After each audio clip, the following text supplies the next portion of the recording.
আজকে লাঞ্চে ভাত আছে গরম গরম, আর আম দিয়ে ডাল আছে,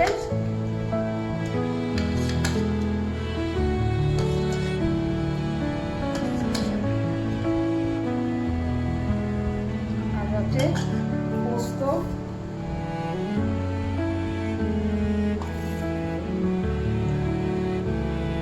আর আছে আলু মাখা, আর আছে উচ্ছে ভাজা।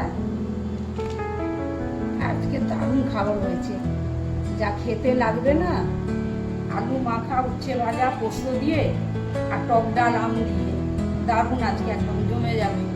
আর যদি ভিডিওটা যদি ভালো লাগে তাহলে লাইক শেয়ার সাবস্ক্রাইব করে দেবেন। আমি আবার নেক্সট